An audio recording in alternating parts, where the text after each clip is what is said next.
not? Yeah, Just.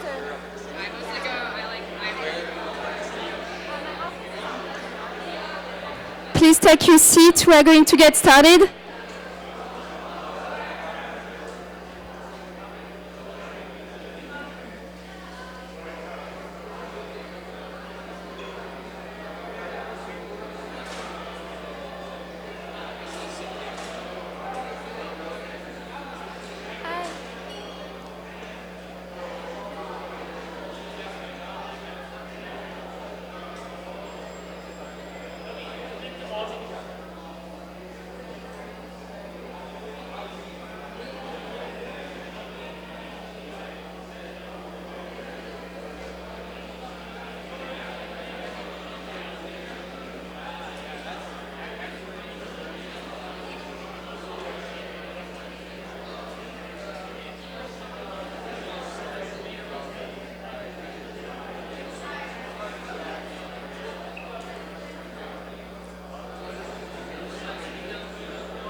Hi everyone, please take your seats. We have a few seats left on the front row. And we have some chairs on the back if you need additional chairs.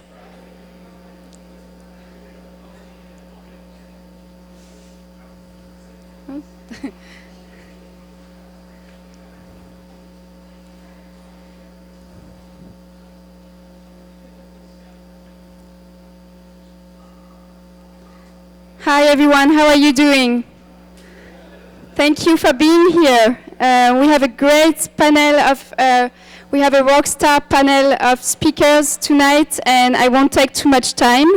My name is Pashu Christensen, I'm with the Hive, and I'm going to say a few words about the Hive think tank. The Hive think tank is a community of practitioners, data scientists, engineers, designers, artists, fashionistas, all focused around big data. And we have over 5,000 members. You are part of the 5,000 members, so thank you for making the Hive think tank such a great success. We host events almost every week, from panel discussions to tech talk to hackathons, mostly in the South Bay, but also in San Francisco, soon on the East Bay. You can follow us on Twitter, Hive Data, on Facebook, on LinkedIn, and on our meetup group. These are two of our upcoming events. Sorry. Okay. So next one is on July 9th on Internet of Things opportunity for telcos, and it's going to be hosted in the South Bay. And this is a panel discussion, and then we have a tech talk on July 23rd on Hadoop, so the infrastructure. We'd like to thank our sponsors tonight, and we'd like to thank Pivotal for hosting us in their office. And I'm going to hand the microphone to TM Ravi. He's the founder of the Hive. Thank you. Thank you, Pashu, and it's awesome to have all of you guys here today. Just a brief introduction to the Hive. So the Hive incubates and funds companies in the data space.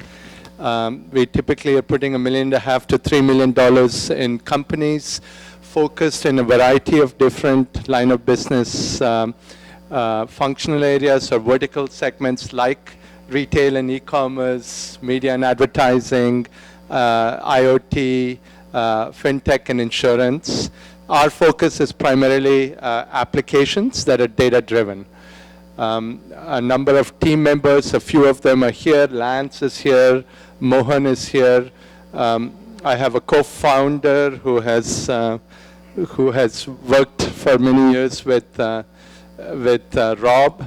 Sumant Mandal, and many of you have met Russell Journey, who's our data scientist in residence. And a special thanks to Pashu and Erin who put this event together today. We have a number of companies in different areas, in e-commerce, in advertising, in security, and so on and so forth. So if you're looking for a job, reach out to us. We do have a bunch of companies looking for positions right now. Be a part of the conversation tonight. Tweet, use the hashtag HiveData on Twitter. And with that, I'd like to welcome the whole panel, especially, and I'll start with the moderator, Rob Goldman. Rob is someone that we've known for a long time. He's currently at Facebook, running a lot of their monetization. He's really on the intersection of social, mobile, shopping, data, big data. So his last startup, which was Swalo, what was the other name? Threadsy, was a very data-focused startup, which he sold to Facebook. Prior to that, he's been at eBay, and as you know, eBay bought shopping.com. He was an executive at shopping.com. So he has a rich kind of set of experiences related to the topic area of today. So with that, I'll hand it over to Rob, and maybe he can introduce the rest of the panel. Hello.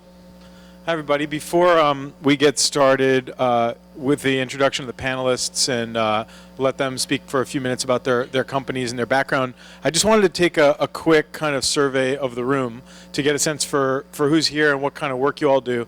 So can I just do this with a show of hands? Like, raise your hand if you're technical primarily, working on engineering in big data or in other like data-oriented pieces of infrastructure.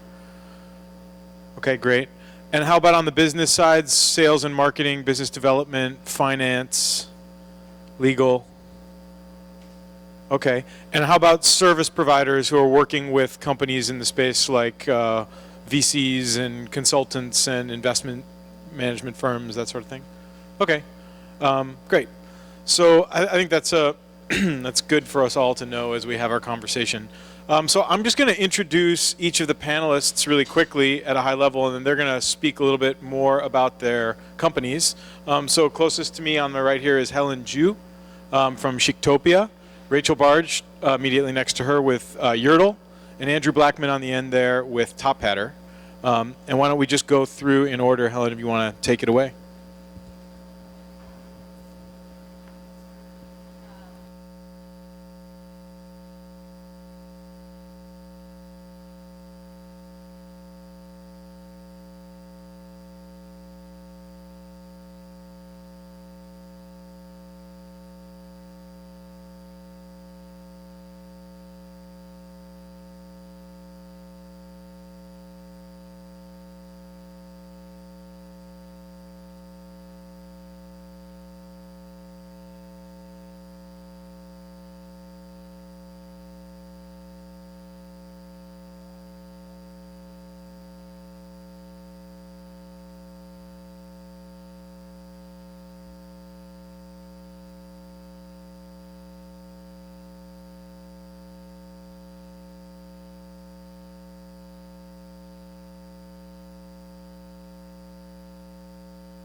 Loud enough?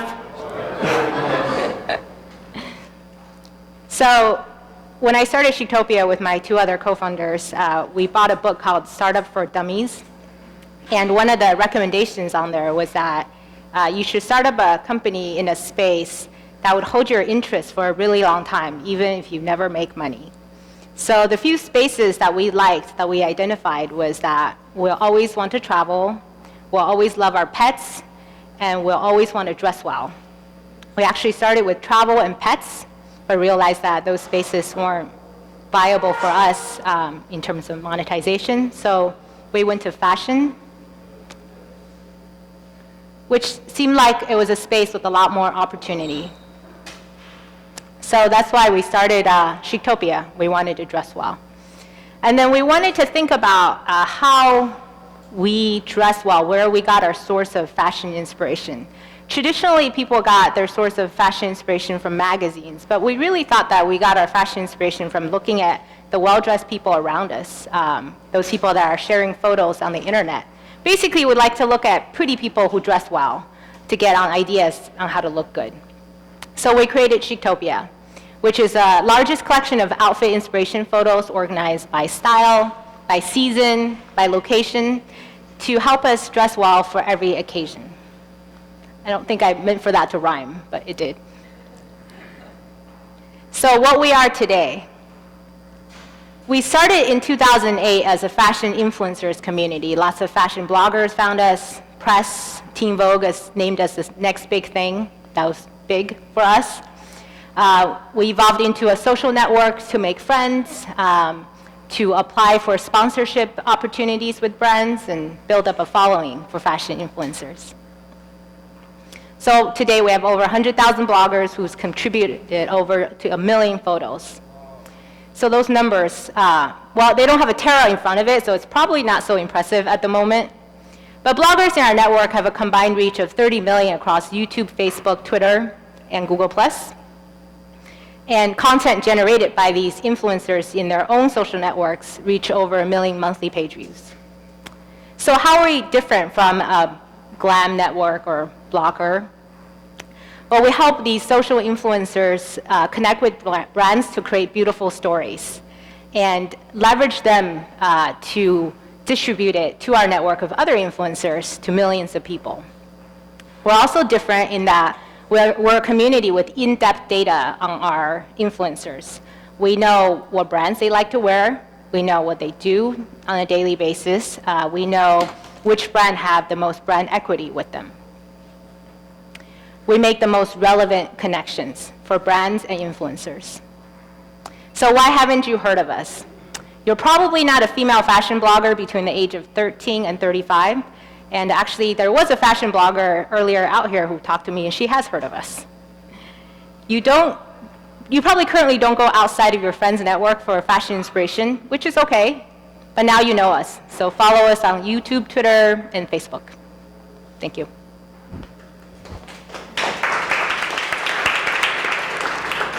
You have your own, yeah.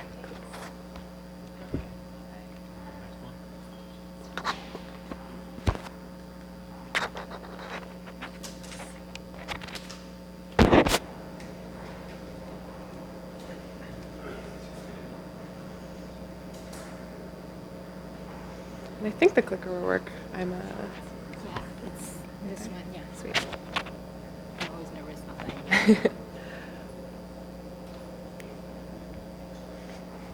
All right, hi, I'm Rachel. I'm with Yerdle while they queue up my presentation. I also went to Berkeley, like Helen, but rather than major in engineering, I studied bugs and trees as a forestry major. So it's interesting. They don't really teach you much about digital user acquisition at forestry school, but I've been picking it up actually partially thanks to Rob. He's been a great sort of mentor and helper to us at Yerdle. So yeah, go Bears. Feel bad for this guy in the UCSB shirt. All right, and we're a few slides in. I think you can press view slideshow. Or not.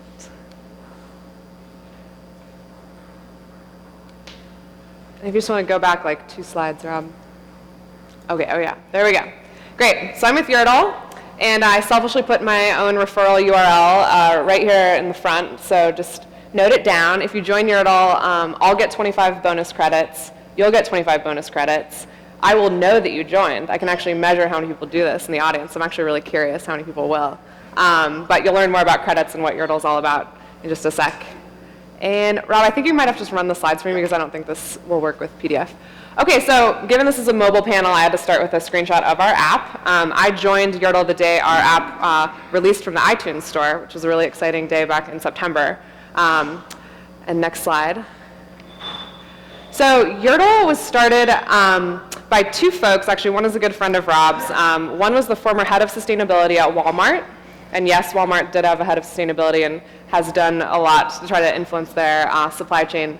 And the other guy was the former head of the Sierra Club and eventually went on to found Saatchi and Saatchi S, which was a major sustainability consulting firm that worked with a lot of major brands. So they were working together at Walmart to like hollow out the inside of plastic forks and get like the entire plastic fork supply chain for all the plastic forks in the world to like produce slightly less plastic and save like hundreds of millions of pounds of plastic waste, which was really huge at the time, and they made a lot of progress there, but they kind of realized we're still selling plastic forks, we're still selling a new coffee maker every Christmas, and all this stuff is sort of filling up in our houses, and it's just kind of sitting there. And like, it's kind of crazy that we've built this society where it's easier to go online, go to Amazon.com and buy a brand new blender and have it on your doorstep in 2 days, when your next door neighbor might have a blender sitting in their cupboard that's been used one time or never, and they'd probably be perfectly willing to give it away since they're not using it.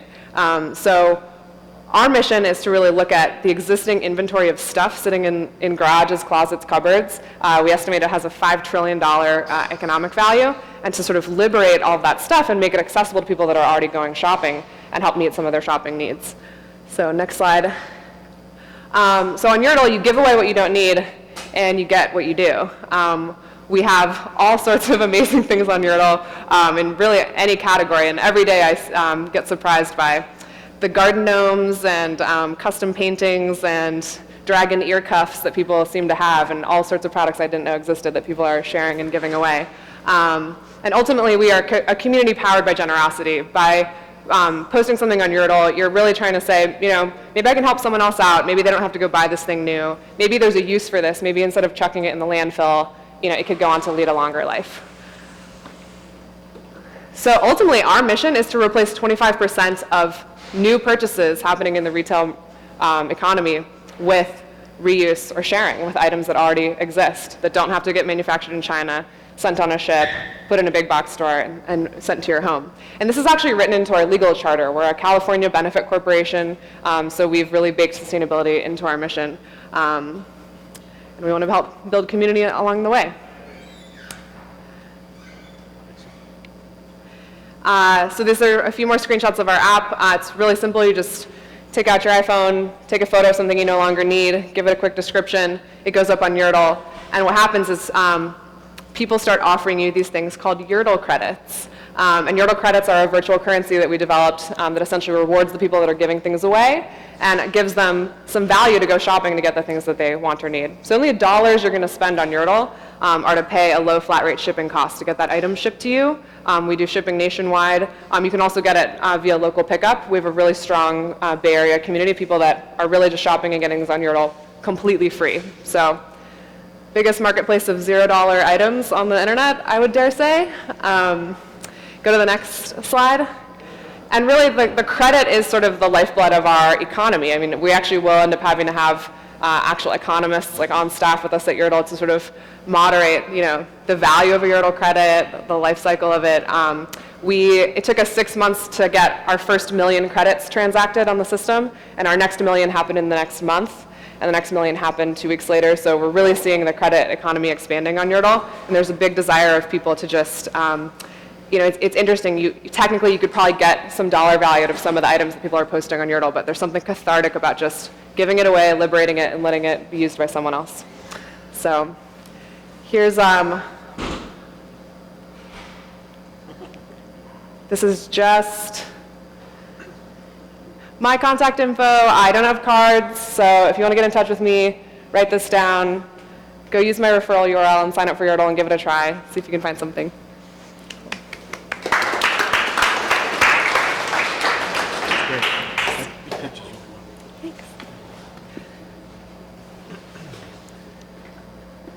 Oh, wait, I forgot. We're hiring. We're hiring. Go to yerdle.com/jobs. Come talk to me. If you care about sustainability, we'd love to talk to you. Oh, okay, thanks. Okay.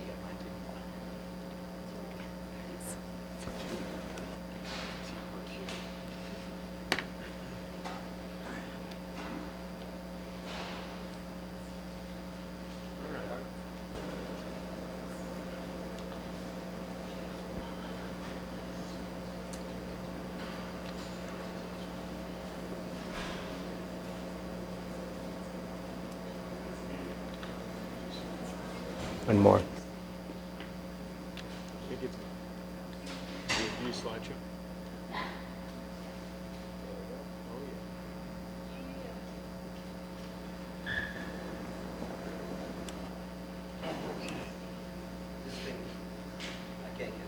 Green, but I'll. That's on. Yeah. Hi, so my name is Andrew Blachman. Should you scroll back to the beginning of the deck? I don't know why It's going through something of it. My name is Andrew Blachman. I'm the COO of Tophatter. Since the other two panelists are from Berkeley, I should say that I went to Stanford. Wait, I think you flipped it off again, but it was on before. Try. I think it's on. It's just flashing yellow and red. So I guess it's not. Green. Now it's not on. Now it's on. Still red, but it's on. So Tophatter, we call ourselves the world's most entertaining live marketplace. We're an app for iPhone, Android. We also have a web presence, but mainly a mobile app where people can shop and discover cool products in a real-time environment. So if you flip forward to the next slide, I'll just show you what it is. And anyone that wants to can go on the App Store or the Google Play Store right now, download it. There's actually a little code here to get $5 off. We run live events 24 hours a day, 7 days a week, where buyers bid on and purchase items in real time from sellers in the room. So some people call us sort of eBay in an instant. We really consider ourselves this discovery shopping experience where you can come on anytime, day or night, jump into a room with other people that are there in this social immersive environment and buy stuff. So one of the really unique things about our platform is that you can see the seller pointed to at the top corner of the room. The seller is almost always there to answer questions from buyers in this live exchange. And we run these events all day long. We started about 2.5 years ago. 2012 was our first year. We've had over 2 million downloads from various app stores, and we should do $75 million of transactions through the platform this year. So the business has grown really rapidly. Mainly women, so we're about 95% women today, and the categories that we sell items in are like jewelry, craft supplies, fashion brands, accessories, apparel, things like that. If you can flip forward. And please download it, and you can try it right now live and see what you can buy. Our big opportunity that we think we're going after is that we believe, and this is going back all the way to the beginning of time, we believe that every new network creates an opportunity to build a new discovery shopping experience. And the examples that we use are literally the nationwide postal network in the 1890s, which created this mail order catalog market that didn't exist before, where people could discover products. It was actually the first $1 billion retail company with Sears, Roebuck and Company on the back of that. We think cable TV also created these new experiences that looked really strange at the time, people buying products from people selling them on the TV screen, but QVC is doing $10 billion a year of sales today.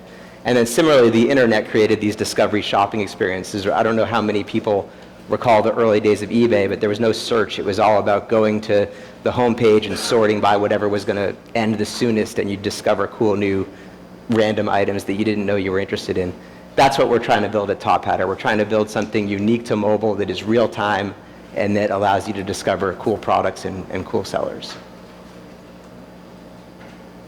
And from a sales perspective, from a seller perspective, the big advantage to what we do versus any other channel is really the immediacy. So on Tophatter, we can achieve the same result for a seller that they get on eBay or on Amazon and other marketplaces in a fraction of the time.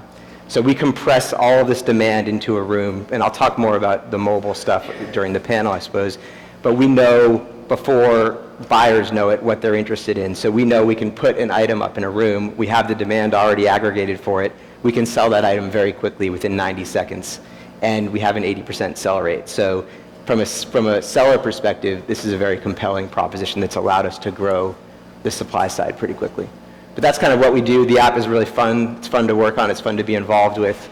And we think it's at the very early stages. So that's what we're doing.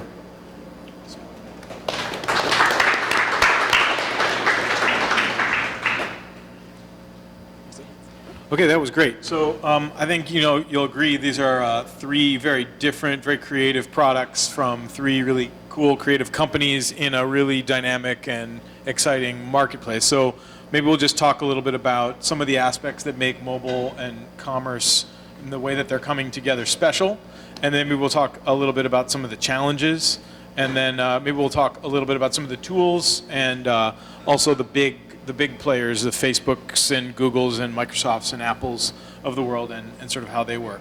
So why don't we just start at the very top, and like if you could for just a sec, sort of think out loud about aspects of the mobile experience that make mobile like uniquely different than anything we've had before, that like lets customers do things that weren't possible before. What are some of the unique mobile opportunities?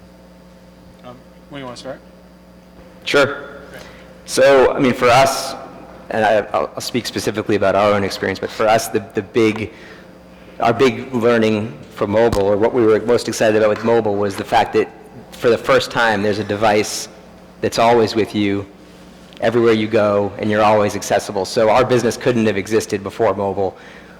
What makes mobile work is that we know that at any given point in time, we can push notify some certain group of users, and we're going to get people into a room. So we can create auctions or events that last 90 seconds instead of the 2 weeks that an average eBay auction takes. And so that wouldn't have been possible in a world before people were walking around with smartphones with them all the time. So that's one very obvious thing, but there's plenty of other changes as well. But I think that real-time nature, the fact that we're always connected and we expect people to respond immediately, has a lot of benefits in the commerce world. So we wouldn't have been able to do what we're doing at all 3 years ago. Totally. An aspect for us that's important, we're all marketplaces in many ways. So we need people to post things, we need people to go shopping for things, and it's we're already asking you to kind of do what could be kind of an onerous thing, like go look around your house, find something you're not using anymore, pull it out, take a photo of it, and get it on Yerdle. And it's just way easier to do that with your mobile phone than having a camera or having to email the photo to your computer and do a desktop upload. So that's really obvious. I think one thing I can speak to like specifically for our business was that we actually did a fundamental redesign of how the Yerdle service worked specifically for mobile, and basically relaunched as a mobile-first platform in September when I joined. And the design constraint of the mobile palette was actually hugely critical in focusing the user experience of our service and how it worked. And I think that, and I can speak more about that, maybe as we go along, but it's also, I think there's something very tactile about mobile. There's something about the way that you browse, the saying, we have, we have a get it now feature like eBay where you can, someone lists something for 100 credits, I'm gonna get it now. And there's something really exciting about that tactile moment and like the celebration that happens that I really don't think you have on the web. I was talking to our head of engineering today, and he's like, people on the web are like hunched over, they're like at their computer, and they're there. And when you're in mobile, you're back here, and there's a lot more passive activity going on, and your body, I think, is more engaged in the process. And for those of you who haven't seen the Yerdle app, like there's a really nice camera kind of integration on the listing flow where you take multiple pictures of the item. So that's great. That's probably something that wasn't immediately obvious, that the camera would matter so much on mobile there. How about you, Helen? I think I'll start with just speaking from me as a consumer's perspective. I think mobile for me, and what I know of our consumers, is that it made the shopping funnel, the first stage of the shopping funnel, much more easily accessible. By that I mean when you, as a woman, in sort of getting ideas on what to buy as a top or a new lipstick, you start with this idea, this inspiration, and that's usually from looking at a magazine or doing some research or looking at your friends. And then you go online to search for where do you get this, and then you look at reviews. But mobile has made it a lot easier by checking people you follow on Instagram, by looking at pricing comparison on your mobile app. So it makes the entire shopping and decision process much faster. Specifically for Chictopia, I think it's made the need to tell a story about your brand much stronger, because it gives you more time, actually, to create engagement. Because people are passive, because people are looking for entertainment, you have time to think about, let me look at this pretty picture, this photo shoot. Let me look at 5 pretty pictures. Let me engage with this brand. So from our perspective, we're seeing more of a need of our brand advertisers and also just partners who we work with wanting to create more of a cohesive story. It's not just compare prices, it's not just compare the same product with slightly different features, it's compare our stories, compare the emotional appeal, compare the personalization of each story. So that's the difference in mobile for us. I just have a quick question on the amount of time per session people spend with your apps. Like, is it, that the web was a more sort of thoughtful, considered, research session, and mobile is a little bit lighter and, more, I don't know, frequent browsing session? Do you see, like, just a few minute long sessions, or how does that go? Well, I suppose you're 90 seconds. Yeah, well, our average event takes 90 seconds, but our sessions are a little bit longer than that. But even so, I think that people do pop in and out really frequently on mobile, whereas web, maybe a more research-oriented environment, you're looking for something. On mobile, we find that people, the search paradigm doesn't work that well, so we have to constantly push things in front of people that they may be interested in, and they'll pop in and out, and they need to be able to consume it in small chunks. I mean, we know that a lot of our users are not at home, they're not at work, they're in line at the grocery store, they're in the car, probably shouldn't be driving, but maybe in the car at a red light, and it has to be really quick experiences. So that's what we see. We see them come again and again and again, much more so than we would see for a similar product on the web, I think. Yeah. Yeah, totally. I think our average time spent in app is between 4 and 5 minutes a session, which feels pretty good. And I'll air a little dirty laundry about our